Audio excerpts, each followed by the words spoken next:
Hello everyone, आपके अपने YouTube channel राजभाषा हिंदी मंत्रा पर आप सभी का बहुत बहुत स्वागत है। आशा करती हूँ बहुत ही अच्छे होंगे, बहुत अच्छे से अपनी पढ़ाई कर रहे होंगे। आज का हमारा टॉपिक होने वाला है भक्ति काल, आदिकाल, साहित्य, इतिहास लेखन की परंपरा, भाषा विज्ञान। ये टॉपिक्स हमने ऑलरेडी कवर कर लिए हैं। ठीक, आज हम करेंगे भक्ति काल, जिसे मध्यकाल भी कह सकते हैं। पूर्व मध्यकाल, मध्यकाल में दो आएंगे, पूर्व मध्यकाल और उत्तर मध्यकाल। पूर्व मध्यकाल होगा हमारा भक्ति काल और उत्तर मध्यकाल होगा हमारा रीतिकाल। भक्ति काल के बाद हम रीतिकाल पे आएंगे। ठीक है, तो हमने आदिकाल कंप्लीट कर लिया है, उसमें हम सारी चीज़ें हमने बहुत डिटेल में देखी। आज की जो हमारी क्लास होने वाली है वो सिर्फ एक बेसिक चीज़ों पे होगी कि मतलब कि आप भक्ति काल में क्या क्या चीज़ें पढ़ेंगे। ठीक, तो वो मैं आज आपको उसका बताऊंगी कि आपको क्या क्या चीज़ें कहाँ से क्या किस तरह से पढ़नी है। आज हम सिर्फ उतना ही देखेंगे। ठीक है, क्योंकि आप कोई भी टॉपिक अगर पढ़ने जा रहे हैं तो सबसे पहले आपको इस बारे में नॉलेज होनी चाहिए कि इस टॉपिक में हमें क्या पॉइंट्स पढ़ने हैं, क्या ऐसे चीज़ें हैं जो हमारे एग्ज़ाम्स में यहाँ से किस तरह से क्वेश्चंस बनते हैं।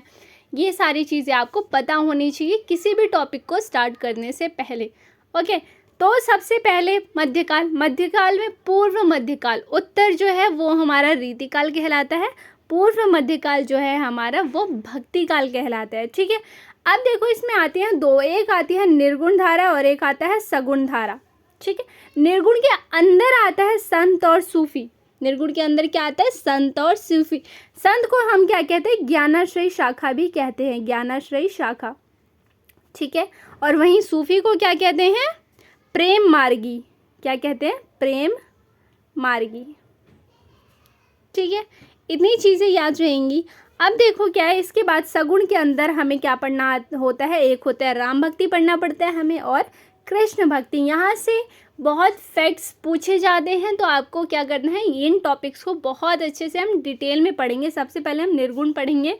निर्गुण के अंदर संत, सूफी। संत में कितने महत्वपूर्ण लेखक हैं, कितने कवि हैं, उनकी क्या रचनाएं हैं, उनके बारे में रामचंद्र शुक्ल क्या कहते हैं, बच्चन सिंह क्या कहते हैं, डॉक्टर नगेंद्र, हजारी प्रसाद द्विवेदी या अन्य विद्वान का क्या मत है उनके लिए, या उनकी महत्वपूर्ण पंक्तियाँ क्या हैं। ये सारी चीज़ें हम देखते हुए चलेंगे। ठीक है, और रीतिकाल में हम पढ़ेंगे बाद में रीतिबद्ध, रीति सिद्ध और रीति मुक्ति। यहाँ से कवियाँ पूछे जाते हैं। रीतिकाल, जब हम रीतिकाल पे आएंगे तब मैं आपको ये अच्छे से एक्सप्लेन करूँगी। ओके, तो आज हमारा टॉपिक होने वाला है भक्ति का। तो भक्ति काल में सबसे इम्पॉर्टेंट चीज़ें देख लेते हैं हम। सबसे पहले क्या आ जाएगा हमारा? सबसे पहली बात आपको ये पता होनी चाहिए कि रामचंद्र शुक्ल भक्ति काल को कितने प्रकरणों में विभाजित करते हैं। तो रामचंद्र शुक्ल जो है वो अपने हिंदी साहित्य के इतिहास में, कहाँ? हिंदी साहित्य का इतिहास,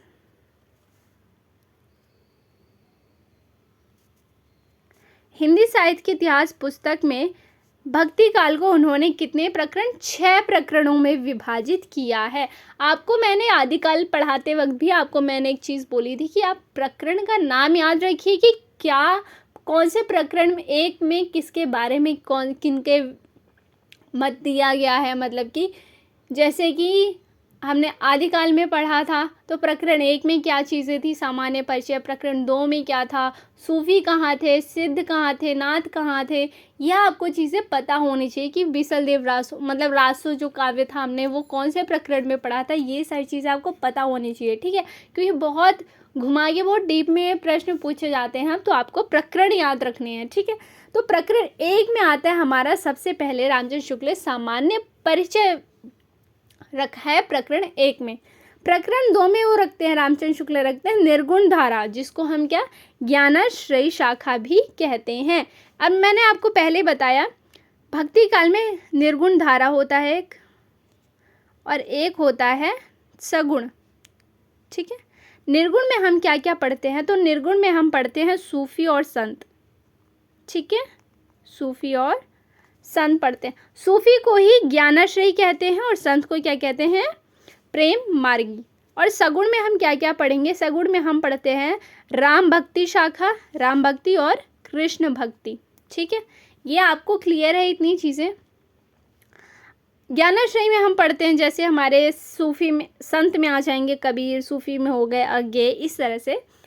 अब देखो हमारा प्रकरण 3 क्या है? निर्गुण धारा का प्रेम मार्गी शाखा। प्रेम मार्गी शाखा यानी सूफी।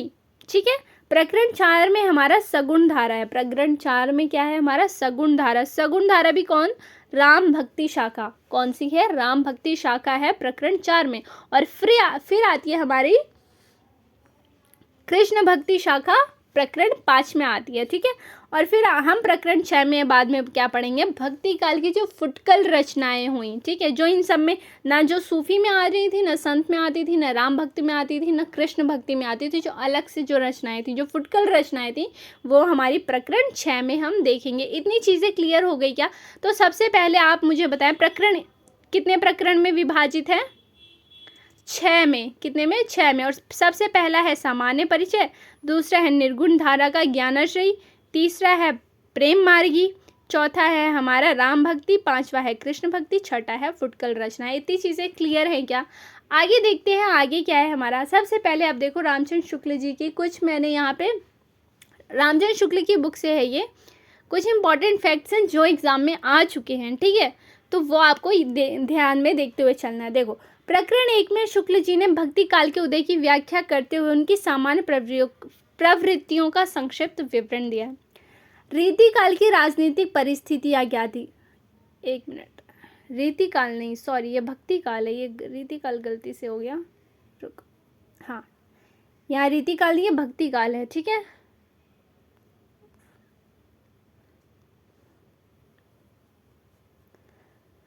ठीक है। अब देखिए क्या है, भक्ति काल की राजनीतिक परिस्थितियों, भक्ति काल के उदय के लिए, अब जो देखो भक्ति काल के उदय के लिए काफ़ी विद्वानों के अलग अलग मत है। रामचंद्र शुक्ल जी क्या कहते हैं, वो क्या मानते हैं कि ये जो भक्ति उपजी थी वो कैसे उपजी थी? वो क्या थी? वो इस्लामी आक्रमण की वजह से हुआ था। ठीक है, ये कौन कह रहे हैं? रामचंद्र शुक्ल क्या कहते हैं कि मुस्लिम आक्रमण से पराजय के कारण हताश जाति तथा सांस्कृतिक संकट, ये क्या था? भक्ति काल था। ये कौन मान रहे थे? तो ये मान रहे थे आचार्य रामचंद्र शुक्ल। वहीं हजारी प्रसाद द्विवेदी इसको नकार रहे थे। रामचंद्र शुक्ल का क्या मत था कि जब मुस्लिम आक्रमण हुआ उसके बाद ही क्या हुआ, जब जनता हताश निराश थी, उन पे और कोई ऑप्शन ही नहीं था भक्ति के अलावा। ये किसका कथन था? ये था रामचंद्र शुक्ल जी का मानना था। पर वहीं उसको नकारते हुए कौन? हजारी प्रसाद द्विवेदी कहते कि अगर इस्लामी आक्रमण नहीं होता तो भी 100 आने भक्ति ऐसे ही होती। ठीक है, उसको नकार, रामचंद्र शुक्ल की हर बात को ज़्यादातर हजारी प्रसाद द्विवेदी नकार देते हैं। ठीक है, तो वैसे ही उन्होंने भक्ति जब उपजी थी तो भक्ति के लिए जो भक्ति काल किस तरह से आए, इसके लिए जो रामचंद्र शुक्ल जी का कथन था उसको नकारते, कौन नकारते हैं? तो वो हैं हजारी प्रसाद द्विवेदी।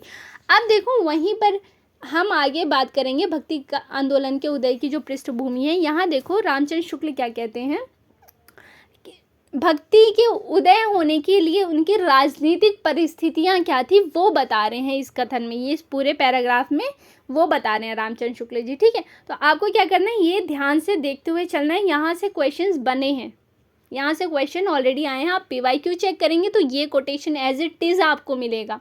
ओके, देखो देश में मुसलमान का राज्य प्रतिष्ठित हो जाने पर हिंदू जनता के हृदय में गर्व और उत्साह के लिए वह अवकाश न रह गया। क्या कह रहे हैं रामचंद्र शुक्ल कि जब मुसलमान का राज्य प्रतिष्ठित हो गया तो हिंदू जनता जो थी उनके हृदय में गर्व और उत्साह था ही नहीं। उनके सामने क्या, उनके देव मंदिर गिराए जाते थे, उनकी मूर्तियां तोड़ी जा रही थी। किनकी? हिंदुओं की। ठीक है, कौन कर रहा था? ये सारे मुसलमान कर रहे थे। जो मुसलमान राज्य वहाँ पे आया तो ये सारी चीज़ें हिंदुओं ने फेस की। ठीक, और पूज्य पुरुषों का अपमान होता था और वह कुछ भी नहीं कर सकते थे। हिंदुओं के सामने क्या हो रहा था? उनके मंदिर तोड़े जा रहे थे, उनकी देव मूर्तियाँ तोड़ी जा रही थी, उनके जो पूज्य पुरुष थे उनका क्या होता था? उनका अपमान किया जाता था और वो कुछ भी नहीं कर सकते थे। ऐसी दिशा में अपनी वीरता के गीत न तो वे गा ही सकते थे और न बिना लज्जित हुए सुन ही सकते थे। ये quotation as it is net में आया है, आप चाहे तो PYQs चेक कर सकते हैं, वहाँ पे आपको एक कोटेशन मिल जाएंगे आचार्य रामचंद्र शुक्ल के बुक से। खासकर जो सामान्य परिचय या जो इम्पॉर्टेंट चीज़ें होती हैं वो मैंने इसीलिए रखी हैं ताकि आपको एज इट इज़ आपको वो चीज़ें माइंड में रहें। मैं यहाँ पे आपको पढ़ के सुना रही हूँ, समझा रही हूँ, तो वो चीज़ें आपको हमेशा याद रहेंगी। तो एग्ज़ाम में जब आएगा तो आप कर पाएंगे। आप एक बार सिर्फ ऐसे पढ़ लेंगे एक नज़र से तो वो चीज़ें क्या होती हैं, कुछ टाइम तक ही हमारे माइंड में रहती हैं। ठीक है, तो आपको ये चीज़ ध्यान में रखना है और ये याद रखना है, ये राजनीतिक परिस्थिति किसने बताई है, ये रामचंद्र शुक्ल बता रहे हैं भक्ति काल की, कि भक्ति जब उपजी तो उसकी राजनीतिक परिस्थितियाँ क्या थी। ठीक है, राजनीतिक और धार्मिक परिस्थिति बताते हैं, मैं धार्मिक भी अभी पढ़ाऊंगी, पहले राजनीतिक देख लेते हैं अच्छे से। ठीक है, आगे देखो क्या है, आगे चलकर जब मुस्लिम साम्राज्य दूर तक स्थापित हो गया तब परस्पर लड़ने वाले स्वतंत्र राज्य भी ना रह गया।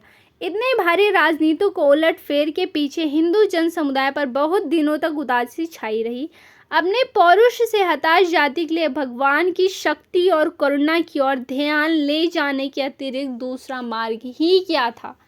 अब इसको आप क्या करें, आप अपनी रियल लाइफ से रिलेट करके समझने की कोशिश कीजिए कि जब इंसान क्या बहुत हताश हो जाता है, निराश हो जाता है, तो वो भक्ति की तरफ बढ़ने लगता है।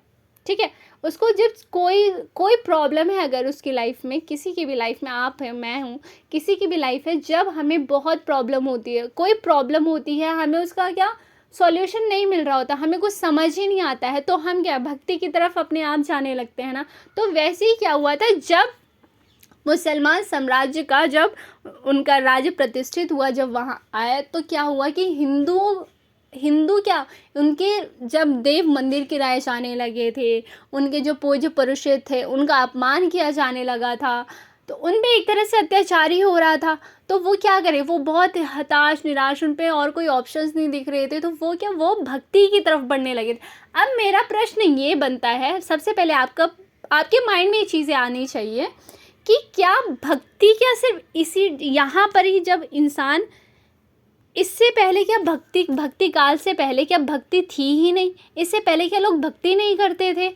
प्रश्न सबसे पहली चीज़ आपके माइंड में ये आनी चाहिए कि जब भक्ति काल का जो समय है, क्या मानते हैं 1375 से 1700 मानते हैं, कौन भक्ति काल का समय, रामचंद्र शुक्ल मानते हैं, संवत 1375 से 1700। तो क्या प्रश्न यही है कि इससे पहले क्या भक्ति थी ही नहीं इंसान, मतलब कि लोगों में वो भक्ति ही नहीं करते थे। तो बिल्कुल ऐसा नहीं है। साहित्य में हमारे जो है हमारा जो साहित्य, उसमें भक्ति कैसे आई, वो है इसका अर्थात। इसका मतलब ये है कि जो साहित्य है, साहित्य में इंसान भक्ति की तरफ किस तरह से बढ़ा, क्यों बढ़ा, क्या रीजंस थे उनका, क्या राजनीतिक परिस्थितियाँ थी, क्या धार्मिक थी, ये इसका मतलब ये है कि भक्ति काल में साहित्य की भक्ति दिखाई गई है। ठीक है, आगे देखो क्या है। आई होप आपको इतनी चीज़ें क्लियर हो गई होंगी। ठीक है, तो इस तरह से रामचंद्र शुक्ल ने क्या माना है कि जो मुस्लिमी आक्रमण हुए थे, उसी की वजह से क्या है, जनता में क्या भक्ति उपजी थी, साहित्य में भक्ति आई थी। ठीक है, आगे देखो क्या था। अब हम देखते हैं भक्ति काल की धार्मिक स्थिति के विषय में रामचंद्र शुक्ल क्या कहते हैं। वो कहते हैं, वज्र यानी सिद्ध का पालिक आदि देश के पूर्वी भागों में और नाथपंथी जोगी पश्चिमी भागों में रमते चले आ रहे थे। इसी बात से इसका अनुमान हो सकता है कि सामान्य जनता की धर्म भावना कितनी दबती जा रही थी, उसका हृदय धर्म से कितनी दूर हटा चला जा रहा था। ये आपको क्या करना है, कोटेशन याद रखना है। ठीक है, देखो आगे हजारी प्रसाद द्विवेदी जब रामचंद्र शुक्ल जी की ये जो उनका कथन है कि मुस्लिम आक्रमण की वजह से ही भक्ति उपजी थी, इसको नकारते हैं, तो उसके लिए वो प्रूफ भी देते हैं कि ये रामचंद्र शुक्ल जी खुद ही बता रहे हैं। मैं आपको अभी आगे नेक्स्ट स्लाइड में, आई थिंक वो कोटेशन है, वो मैं आपको अभी क्लियर करूँगी अच्छे से समझा के। ठीक है, देखो आगे क्या है। धर्म का प्रवाह, ये रामचंद्र शुक्ल लिख रहे हैं, बहुत इंपॉर्टेंट फैक्ट है ये। ठीक है, बहुत ज़्यादा इंपॉर्टेंट है, तो प्लीज़ इसको अच्छे से थोड़ा सा माइंड में रखना। ठीक है, धर्म का प्रवाह कर्म, ज्ञान और भक्ति, इन तीन धाराओं में चलता है। पूछा जा सकता है कि रामचंद्र शुक्ल के अनुसार धर्म का प्रवाह किन तीन धाराओं में चलता है, तो कौन कौन से हैं, कर्म है, ज्ञान है और क्या है, भक्ति है। ठीक, इन तीनों के समकक्ष से धर्म अपनी पूर्ण सजीव दशा में रहता है, किसी एक के भी अभाव से वह विकलांग रहता है। ये प्रश्न आया भी है, थोड़ा सा हो सकता है घुमा के भी पूछ ले, ये तीन नाम आपसे पूछ ले। ठीक, देखो क्या, कर्म के बिना लूला लंगड़ा, ज्ञान के बिना अंधा और भक्ति के बिना हृदय विहीन क्या निष्प्राण रहता है। कौन कह रहे हैं, रामचंद्र शुक्ल कह रहे हैं कि धर्म का जो प्रवाह है वो 3 चीज़ों से चलता है। किससे? कर्म से, ज्ञान से और भक्ति से। कर्म के बिना वो लूला लंगड़ा, ज्ञान के बिना अंधा और भक्ति के बिना हृदय विहीन क्या? निष्प्राण रहता है। ठीक है, तो आपको ये चीज़ याद रखनी है। ये रामचंद्र शुक्ल का कोटेशन है। आगे देखो क्या है। आचार्य शुक्ल ने भक्ति काल की समय सीमा 1375 संवत से 1700 या अर्थात 1318 से 1644 ईस्वी तक माना है। ठीक है, मैंने आपको संवत और ईस्वी निकालना सिखाया था पहले ही। ठीक है, भक्ति। अब देखो भक्ति के बारे में क्या कहते हैं। भक्त शब्द का सर्वप्रथम उल्लेख श्वेता श्वेतर उपनिषद में मिलता है। तो भक्ति शब्द का जो सर्वप्रथम उल्लेख कहाँ मिलता है, ये प्रश्न पूछा जा सकता है, तो आप याद रखें श्वेता श्वेतर उपनिषद में मिलता है। ठीक, दक्षिण भारत में भक्ति परंपरा बहुत पहले से चली आ रही थी। क्या कह रहे हैं? दक्षिण भारत में भक्ति परंपरा जो है वो बहुत पहले से चली आ रही थी। अब देखो भक्ति काल का उदय जो मैं आपको समझाने की कोशिश कर रही थी, यहाँ देख लो आप। तत्कालीन राजनीतिक स्थिति को उत्तरदायी मानते हुए शुक्ल जी के वक्तव्य क्या है? अपने पौरुष से हताश जाति की देव भावना की शक्ति और करुणा की ओर ध्यान ले जाने के अतिरिक्त दूसरा मार्ग ही क्या था, ये मैं ऑलरेडी आपको क्लियर कर चुकी हूँ। ठीक है, आगे देखते हैं क्या है। भक्ति का जो सोता दक्षिण की ओर से धीरे धीरे उत्तर भारत की ओर पहले से ही आ रहा था, उसे राजनीतिक परिवर्तन के कारण शून्य पड़ते हुए जनता के हृदय क्षेत्र में फैलने के लिए पूरा स्थान मिला। भक्ति कहाँ से बोल रहे हैं? रामचंद्र शुक्ल कहाँ से मान रहे हैं भक्ति? वो मान रहे हैं कि दक्षिण से आ रहा था धीरे धीरे, कहाँ? उत्तर भारत की ओर। मैप मुझे बनाना तो नहीं आएगा, बट मैं फिर भी एक बार ऐसे ही थोड़ा सा बता देती हूँ। देखो ये दक्षिण वाला हिस्सा हो गया और ये हमारा पूर्व, ये पश्चिम, ये उत्तर। ठीक है, तो ये क्या कह रहे हैं कि दक्षिण से धीरे धीरे उत्तर की ओर, यानी इधर ऊपर साइड, दिल्ली, जम्मू कश्मीर या फिर यूपी, इन सब साइड। ठीक है, जनता के हृदय में क्षेत्र फैलने के लिए पूरा स्थान मिला। यहाँ क्या हुआ है? धीरे धीरे क्या? भक्ति धीरे धीरे दक्षिण से, यहाँ नीचे वाले हिस्से से पूरा उत्तर की ओर फैलने लगी। ठीक है, ये रामचंद्र शुक्ल स्वयं मान रहे हैं। सिद्धनाथों के संदर्भ में मत देखो क्या कह रहे हैं। उनका उद्देश्य कर्म को उस तंग गड्ढे से निकालकर प्रकृत धर्म के खुले क्षेत्र में लाना न था, बल्कि एक बारगी किनारे धकेल देना था। ये क्वेश्चन आया हुआ है, ये क्वेश्चन पूछा गया था कि ये रामचंद्र शुक्ल जी ने किसके बारे में, उनका मत किसके लिए है? तो ये किसके लिए है? सिद्धनाथ के बारे में क्या कह रहे हैं कि उनका उद्देश्य जो है वो कर्म को उस तंग गड्ढे से निकालकर प्रकृत धर्म के खुले क्षेत्र में लाना नहीं था, बल्कि एक बारगी किनारे धकेल देना था। ठीक है, ये हम आगे जब पढ़ेंगे मैं आप लोगों को संप्रदाय सारे पढ़ाऊंगी। ठीक है, संप्रदाय हम पढ़ेंगे, काफ़ी हैं। शुद्धाद्वैतवाद है, विशिष्टाद्वैतवाद है, मध्वाचार्य का है। ये सारी चीज़ें हम जब पढ़ेंगे तो आपको मैं ये सारी चीज़ें अच्छे से क्लियर बताऊंगी। अभी आपको मैं सिर्फ इतना बता रही हूँ कि ये जो कोटेशंस मैंने रखे हैं इनको आप एज इट इज़ याद भी कर लो। ठीक है, और किसने बोला है, किसकी पुस्तक से लिया है, मैंने ये भी आपको अच्छे से बताया है। ठीक है, तो आप वो भी देखना। अब देखो हजारी प्रसाद द्विवेदी का मत क्या है भक्ति काल के लिए। ठीक है,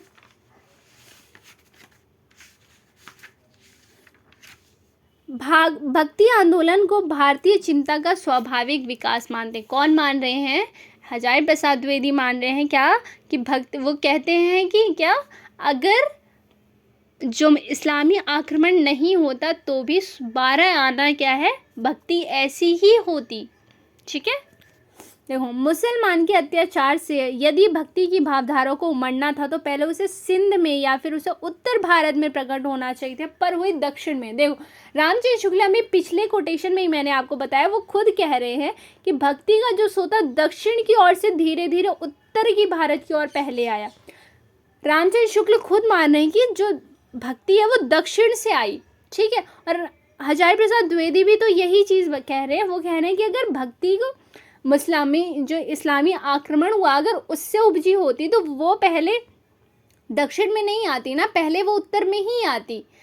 हजारी प्रसाद द्विवेदी वही बात कह रहे हैं जो रामचंद्र शुक्ल जी ने कहा, पर रामचंद्र शुक्ल उसके बाद भी इस्लामी आक्रमण ही मानते हैं। भक्ति जो है, भक्ति का जो उदय है उसका कारण क्या मानते हैं? रामचंद्र शुक्ल इस्लामी आक्रमण मानते हैं। पर हजारी प्रसाद द्विवेदी खुद कह रहे हैं कि अगर इस्लामी आक्रमण से होता तो ये दक्षिण से नहीं आती, ये उत्तर से आती। समझ रहे हैं आप? उत्तर में पहले आक्रमण का जो ये चीज़ें देखी गई उत्तर में देखी गई, तो दक्षिण से कैसे आती? ये हजारी प्रसाद द्विवेदी उनकी बात को नकारते हुए कह रहे हो।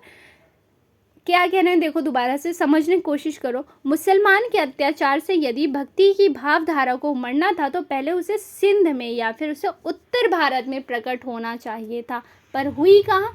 दक्षिण में हुई। तो ये इस्लामी आक्रमण की वजह से कैसे हो सकता है? ये किसका मत है? हजारी प्रसाद द्विवेदी का मत है ये, ठीक है। तो ये दोनों कोटेशन थोड़ा थोड़ा मिलता जुलता है, इसलिए अब कंफ्यूज होने के ज़्यादा चांसेस हैं। तो इसको याद रखना कि रामचंद्र शुक्ल का क्या कथन है और वहीं पे उसको नकारते हुए हजारी प्रसाद द्विवेदी क्या कथन है, ठीक है। आगे कह रहे हैं, अगर इस्लाम नहीं आया होता तो भी इस साहित्य का 12 आना वैसा ही होता जैसा आज है। क्या कह रहे हैं हजारी प्रसाद द्विवेदी? दोबारा देखो, वो कह रहा है अगर मुस्लिमी आक्रमण या इस्लामी आक्रमण नहीं होता तो भी भक्ति वैसी ही होती जैसी आज है। क्यों? क्योंकि हजारी प्रसाद द्विवेदी इसको क्या कहते हैं? भारतीय स्वाभाविक विकास मान रहे हैं। वो मान ही नहीं रहे कि इस्लामी आक्रमण की वजह से भक्ति उपजी थी। ये कौन मान रहा है कि इस्लामी आक्रमण से भक्ति उपजी थी? तो ये मान रहे हैं रामचंद्र शुक्ल। अब देखो यहीं पे अन्य विद्वानों का मत क्या है। ग्रियर्सन इसे ईसाई प्रभाव मानते हैं। ईसाइयत का प्रभाव कौन मान रहा है? भक्ति उपजने की कारण कौन मान रहा है ईसाई प्रभाव? ये मान रहे हैं जॉर्ज ग्रियर्सन, ठीक है। इतनी चीज़ें समझ आए। रामविलास शर्मा देखो क्या मानते हैं, भक्ति आंदोलन एक जातीय और जनवादी आंदोलन है। कौन कह रहा है? रामविलास शर्मा। हो सकता है यहाँ से भी प्रश्न आ जाए, ठीक है। और मुक्तिबोध क्या कहते हैं? कहते हैं ऐतिहासिक सामाजिक शक्तियों के रूप में जनता के दुख व कष्टों से हुआ। भक्ति कैसे उपजी? ऐतिहासिक सामाजिक शक्तियों के रूप में जनता के दुख और कष्टों से, ठीक है। तो ये आप एक कोटेशन या तो लिख सकते हैं, यहीं पे कहीं भी आप लिख लो थोड़ा सा साइड में। और ताराचंद्र इनको अरबी देन मानते हैं। ईसाइयत देन कौन मानते हैं? George Grierson. और अरबी की देन कौन मानते हैं? तो ताराचंद्र, ठीक है। ये चीज़ें क्लियर हो गई क्या? भक्ति आंदोलन के उदय के बारे में जितने भी मत थे, जितने विद्वानों की जो भी पृष्ठभूमि थी, वो चीज़ें आपको क्लियर हो गई। तो आगे बढ़ते हैं। आगे देखो, अब आ जाता है प्रमुख संप्रदाय। हम जितनी जो मैं एक बार एक पीछे स्लाइड आपको दिखा देती हूँ। ये जो हमने प्रकरण पढ़े, ठीक है, ज्ञानाश्रयी, प्रेम मार्गी, राम भक्ति, कृष्ण भक्ति, फुटकल रचना, इससे पहले हम क्या पढ़ेंगे? संप्रदाय, ठीक है, संप्रदाय पढ़ेंगे। और आज मैं आपको सिर्फ संप्रदाय का एक स्टार्टिंग मतलब कि एक सिर्फ ऐसे ही समझा देती हूँ, थोड़ी चीज़ें बता देती हूँ कि हाँ कौन कौन से संप्रदाय हैं। इनको डिटेल में हम क्या करेंगे? नेक्स्ट क्लास में करेंगे, ठीक है। नहीं तो फिर क्योंकि इसको डिटेल में समझाने के लिए टाइम चाहिए और अभी हमारी आधे घंटे की क्लास ऑलरेडी हो रही है, तो फिर काफ़ी ज़्यादा लंबा हो जाएगा। तो हम इसको कल की क्लास में करेंगे। आप देख लो भक्तिकालीन प्रमुख संप्रदाय। यहाँ से सबसे पहले तो यहाँ से किस तरह से प्रश्न बनता है आपको ये चीज़ें पता होनी चाहिए। तो इस तरह से ये भी प्रश्न बनता है इसमें कि स्मार्त संप्रदाय के संस्थापक कौन है, इनका दार्शनिक मत क्या था, और इस स्मार्त संप्रदाय से फैक्ट्स आते हैं। और फैक्ट मैं आपको कब कराऊंगी वो मैं आपको नेक्स्ट क्लास में कराऊंगी, ठीक है। आज की क्लास में मैं सिर्फ आपको यहाँ सिर्फ ऐसे ऊपर से ही चीज़ें बता देती हूँ कि स्मार्त संप्रदाय के संस्थापक कौन कौन से सबसे पहले संप्रदाय हुए, आपको नाम पता होना चाहिए, ठीक है। तो देखो सबसे पहले आता है हमारा स्मार्त संप्रदाय, जो सबसे पहला है, ठीक है। क्रम भी याद रखना है आपको इसका, ओके। स्मार्त संप्रदाय जो कि संस्थापक है शंकराचार्य, और इनका दार्शनिक मत क्या था? अद्वैतवाद। ये सारी चीज़ें, अद्वैतवाद क्या होता है, द्वैतवाद क्या होता है, या विशिष्टाद्वैतवाद क्या होता है, ये मैं आपको कल अच्छे से एक्सप्लेन करूँगी। और इनके जो भी इम्पोर्टेंट फैक्ट्स हैं वो भी आप लोगों को मैं यहाँ PDF में दिखा दूँगी, समझा दूँगी, ठीक है। श्री संप्रदाय किसका है? संस्थापक कौन है? रामानुजाचार्य, और इनका दार्शनिक मत है विशिष्टाद्वैतवाद। इनके बारे में एक फैक्ट देख लो, संत काव्य परंपरा एवं राम भक्ति शाखा इसमें देखी जाती है, ठीक। ब्रह्म संप्रदाय के संस्थापक मध्वाचार्य हैं, दार्शनिक मत है इनका द्वैतवाद, ठीक। संकारी संप्रदाय के संस्थापक हैं निम्बार्काचार्य, इनका दार्शनिक मत क्या है? द्वैतवाद। आगे है गौड़ीय संप्रदाय। इनके संस्थापक कौन है? चैतन्य महाप्रभु। और इनका दार्शनिक मत क्या है? अचिंत्य भेदा भेदवाद। रुद्र संप्रदाय का है विष्णु स्वामी, इनके संस्थापक हुए, और इनका दार्शनिक मत हुआ शुद्धाद्वैतवाद। ठीक है। वारकरी संप्रदाय के संस्थापक है पुंडलिक संत नामदेव, और उदासी के श्री चंद। चलो अब मैं आपको क्या करती हूँ, आज हम एक चीज़ और इम्पोर्टेंट कर लेते हैं कि इनको क्लास में ही याद कर लेते हैं। ठीक है। तो देखो सबसे पहले आता है हमारा स्मार्त संप्रदाय। स्मार्त क्या हो जाएगा हमारा? शंकराचार्य। कैसे याद कर सकते हैं स्मार्त? एस याद कर लो, एस स्मार्त, एस, और शंकरा भी एस से होता है। स्मार्त शंकरा, स्मार्त संप्रदाय यानी शंकराचार्य। और शंकराचार्य का जो है दार्शनिक मत क्या है? अद्वैतवाद है। शंकर क्या है? एक अद्वैत है ना। इस तरह से याद कर लो, शंकर भगवान क्या है? अद्वैत है। ठीक है। तो शंकर अद्वैत हो गए। रामानुजाचार्य का दार्शनिक मत है विशिष्ट। श्री राम क्या है? विशिष्ट है। श्री राम क्या है? विशिष्ट है। तो श्री रामानुजाचार्य यानी विशिष्ट अद्वैत। मैंने इसी तरह से याद किया था। देखो आपको क्या है, आपको याद करने से मतलब है। आपको ये नहीं कोई पूछेगा कि अरे आपने ये ट्रिक अगर लगाई थी तो ये क्या, इसके पीछे क्या लॉजिक है। आप सिर्फ याद कर लो। ठीक। आपको चीज़ें याद करने से मतलब है। एग्ज़ाम में MCQs आते हैं, आपको वहाँ ऐसा होना चाहिए कि हाँ आपको पता होना चाहिए आंसर। आपसे कोई ये नहीं पूछने आएगा कि किस तरह से याद किया, ऐसा क्यों याद किया या वैसा क्यों याद नहीं किया। आप सिर्फ याद करने पे आपका फोकस होना चाहिए। ठीक है। तो शंकराचार्य का क्या हो जाएगा? अद्वैतवाद हो जाएगा। शंकर अद्वैत है। श्री राम क्या है? विशिष्ट है। ठीक है। और माधवाचार्य क्या है? द्वैतवाद। मध्वाचार्य द्वैतवाद। ठीक। निम्बार्क का द्वैता। अब देखो निम्बार्क से क्या मैंस हो जाए? नींबू होता है, उसको हम 2 हिस्सों में काट देते हैं, राइट। ऐसे एक नींबू है, उसको 2 हिस्से में, तो द्वैतवाद यानी 2 हिस्सों में काट दिया। ठीक है। द्वैता यानी 2। इस तरह से याद कर लो। ठीक है। देखो मैं तो ऐसे याद करती हूँ, तो आप भी ऐसे याद कर सकते हैं। ओके, ये इनके मत याद हो गए। अब स्मार्त संप्रदाय का क्या था? शंकराचार्य। श्री से श्री राम याद कर सकते हैं। ब्रह्म कौन है? माधव कौन है? ब्रह्म है। सनकादि निम्बार्क। सनकादि निम्बार्क। ठीक है।